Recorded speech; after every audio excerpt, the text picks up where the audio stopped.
যুদ্ধ থামানোর জন্য একাধিকবার প্রধানমন্ত্রী মোদী সরাসরি ইরানের প্রেসিডেন্টের সঙ্গে উচ্চ পর্যায়ের আলোচনা করেছেন। সেই আলোচনা ছিল ইতিবাচক এবং ফলপ্রসূ। শুধু তাই নয়, ভারতের বিদেশমন্ত্রী ও ইরানের বিদেশমন্ত্রীর মধ্যে একাধিকবার বৈঠক ও আলোচনা হয়েছে। এই কথোপকথনই নাকি যুদ্ধ বিরতির পিছনে বড় কারণ হয়ে দাঁড়িয়েছে।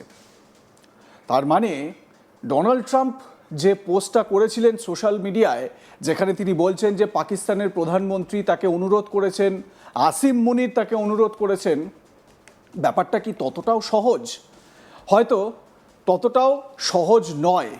আর কারণ এই যে কথাগুলো বলা হচ্ছে, এই যুদ্ধ বিরতিতে ভারতের প্রধানমন্ত্রী এবং বিদেশমন্ত্রীর একটা ভূমিকা রয়েছে, সেটাও কিন্তু উল্লেখযোগ্য একটি বিষয়। আরও বিস্তারিত বলছি আপনাদের। পরিস্থিতি নিয়ন্ত্রণে গুরুত্বপূর্ণ ভূমিকা নিয়েছে ভারত। ভারত যেন এক নীরব মধ্যস্থতাকারীর ভূমিকায় যুদ্ধের আগুন নিভিয়ে শান্তির পথ খুঁজতে ব্যস্ত। ইরানের এই ধর্মীয় নেতা, মানে এই কথাগুলো বলছেন ইরানের এক ধর্মীয় নেতা, তিনি স্পষ্ট বলেছেন যুদ্ধবিরতিতে আসল মাস্টার ভারত। যেখানে ট্রাম্প যুদ্ধবিরতির জন্য পাকিস্তানকে ক্রেডিট দিচ্ছেন, আসলে সেটা যে পুরোপুরি সঠিক নয় সেটা ধরা পড়ে গেছে। বিশ্ব রাজনীতির অগ্নিগর্ভ প্রেক্ষাপটে ক্রমশ তীব্র হয়ে উঠছে আমেরিকা ও ইরান সংঘাত। মধ্যপ্রাচ্যের আকাশে যুদ্ধের মেঘ ঘনীভূত, সমুদ্রপথে কৌশলগত চাপানুতোর। আর ঠিক এই পরিস্থিতিতেই সামনে আসছে এক চমকপ্রদ কূটনৈতিক অধ্যায়, যেখানে নেপথ্যে গুরুত্বপূর্ণ ভূমিকা নিয়েছে ভারত। ভারতে ইরানের সর্বোচ্চ নেতার প্রতিনিধি ডক্টর আব্দুল মজিদ হাকিম ইলাহির সাম্প্রতিক মন্তব্য ঘিরে রাজনৈতিক মহলে শুরু হয়েছে জোর চর্চা। তার দাবি, যুদ্ধের উত্তেজনার মধ্যেও সংঘাত প্রশমনে সক্রিয় ভূমিকা নিয়েছেন ভারতের প্রধানমন্ত্রী নরেন্দ্র মোদী। ইলাহি জানান, একাধিকবার, সম্ভবত 3বার তার বেশি, মোদী সরাসরি ইরানের প্রেসিডেন্টের সঙ্গে উচ্চ পর্যায়ের কথা বলেছেন। সেই আলোচনা ছিল ইতিবাচক এবং ফলপ্রসূ। শুধু তাই নয়, কূটনৈতিক স্তরেও আলোচনা চলেছে সমান্তরাল যোগাযোগে।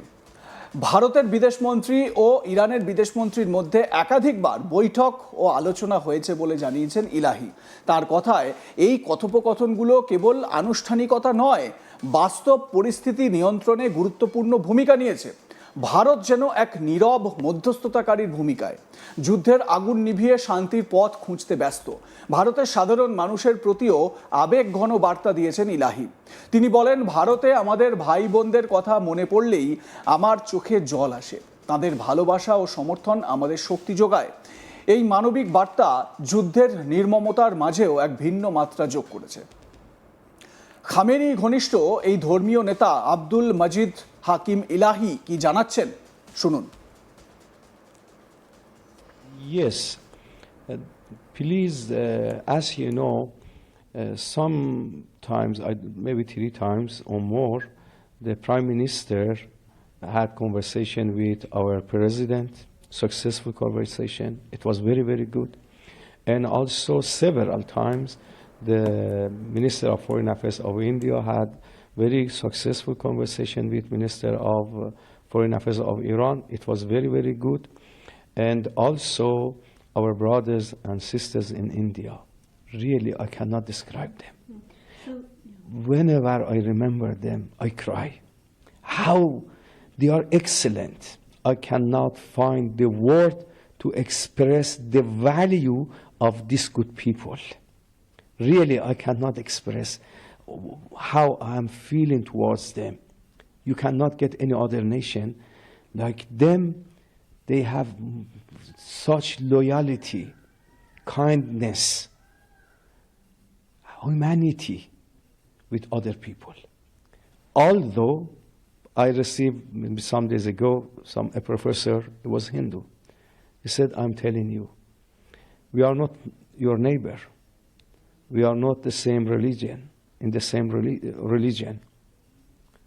But we support you because we realize that you are true, you are right, and during our history, we were standing with the justice, with the humanity.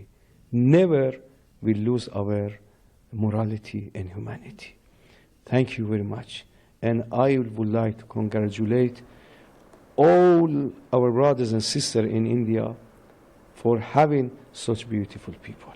They are excellent. I said they are extraordinary people. You cannot describe them.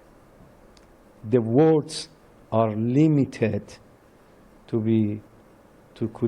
describe such good people. শুনলেন তো ভারতের প্রধানমন্ত্রী বিদেশ মন্ত্রীর ভূয়সী প্রশংসা এই যুদ্ধবিরতিতে, তার পাশাপাশি ভারতীয়দের জন্য এক রাশ ভালোবাসা কার্যত এই ইলাহি সাহেবের বক্তব্যে ফুটে উঠল। এদিকে যুদ্ধক্ষেত্রে পরিস্থিতি কিছুটা বদল আনতে বড় ঘোষণা করেছেন আমেরিকার প্রেসিডেন্ট ডোনাল্ড ট্রাম্প। তিনি জানিয়েছেন ইরানের সঙ্গে একটি অস্থায়ী যুদ্ধবিরতির প্রস্তাবে সম্মত হয়েছে আমেরিকা। শর্ত হিসেবে বলা হয়েছে ইরান যদি 2 সপ্তাহের জন্য যুদ্ধবিরতিতে রাজি হয় এবং অত্যন্ত গুরুত্বপূর্ণ হরমুজ প্রণালী পুনরায় খুলে দেয়, তাহলে আমেরিকা তাদের পরিকল্পিত সামরিক হামলা স্থগিত রাখবে। এই হরমুজ প্রণালী, যা বিশ্ব অর্থনীতির এক লাইফলাইন, শান্তিকালে বিশ্বের প্রায় 1/5 তেল পরিবাহিত হয় এই জলপথ দিয়ে। ফলে এর নিয়ন্ত্রণ মানেই কৌশলগত আধিপত্য, মানে 5 ভাগের 1 ভাগ তেল এই জলপথ দিয়েই পরিবাহিত হয়। আর সেই কারণেই এই প্রণালীকে কেন্দ্র করে সংঘাতের তীব্রতা সবচেয়ে বেশি। ট্রাম্প আরও দাবি করেছেন ইরান 10 দফা শান্তি প্রস্তাব দিয়েছে। এই প্রস্তাব বাস্তবায়িত হলে ফেব্রুয়ারিতে আমেরিকা ও ইসরায়েলের শুরু করা সামরিক অভিযানের ইতি টানা সম্ভব হতে পারে। তবে ডোনাল্ড ট্রাম্পের অ্যাডমিনিস্ট্রেশন 15 দফা দাবি রেখেছে। যদিও এই প্রস্তাবের বিস্তারিত এখনো প্রকাশ্যে আসেনি, তবে কূটনৈতিক মহলে তা নিয়ে জোর জল্পনা শুরু হয়েছে। অন্যদিকে ইরানের পক্ষ থেকেও দ্রুত প্রতিক্রিয়া এসেছে। দেশের সুপ্রিম ন্যাশনাল সিকিউরিটি কাউন্সিল জানিয়েছে তারা 2 সপ্তাহে যুদ্ধবিরতিতে সম্মত হয়েছে। শুধু তাই নয়, শুক্রবার থেকে পাকিস্তানের রাজধানী ইসলামাবাদে আমেরিকার সঙ্গে সরাসরি আলোচনা শুরু করার কথাও ঘোষণা করা হয়েছে।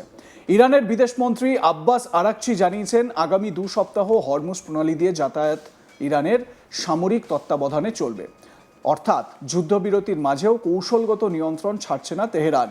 এই অবস্থান স্পষ্ট করে দিচ্ছে ইরান আলোচনায় রাজি হলেও নিজেদের শক্তির অবস্থান থেকে এক চুলো সরে আসতে নারাজ। এদিকে এই অস্থায়ী যুদ্ধবিরতিকে সমর্থন জানিয়েছে ইসরায়েল। প্রধানমন্ত্রী বেঞ্জামিন নেতানিয়াহুর দপ্তর থেকে জানানো হয়েছে ইরান যদি অবিলম্বে হরমুজ প্রণালী খুলে দেয় এবং আমেরিকা, ইসরায়েল ও তাদের মিত্রদের বিরুদ্ধে সব ধরনের হামলা বন্ধ করে, তাহলেই এই যুদ্ধবিরতি কার্যকর হবে। অন্যদিকে ইসরায়েল কিন্তু নাছোড়বান্দা যে তারা হেজবোল্লাহ যে জিহাদি সংগঠন লেবাননে, সেই হেজবোল্লাহর ওপর আক্রমণ তারা চালিয়ে যাবে। এদিকে ইরান চাইছে হেজবোল্লাহ বা লেবাননের ওপর যেন কোনো আক্রমণ ইসরায়েল না করে, তাহলে এই যুদ্ধবিরতি কার্যকর বা ফলপ্রসূ হবে না। তবে একটি গুরুত্বপূর্ণ বিষয় স্পষ্ট করে দিয়েছে ইসরায়েল, এই 2 সপ্তাহের যুদ্ধবিরতির আওতায় লেবানন অন্তর্ভুক্ত নয়। অর্থাৎ সংঘাতের আরেকটি ফ্রন্ট এখনো সক্রিয় থাকছে, যা পরিস্থিতিকে আরও জটিল করে তুলতে পারে। আপনারা কি মনে করেন জানাতে ভুলবেন না। দেখতে থাকুন আজ তাক বাংলা, সাবস্ক্রাইব করুন আমাদের ইউটিউব চ্যানেলটি, বেল আইকন প্রেস করুন নোটিফিকেশন পেতে।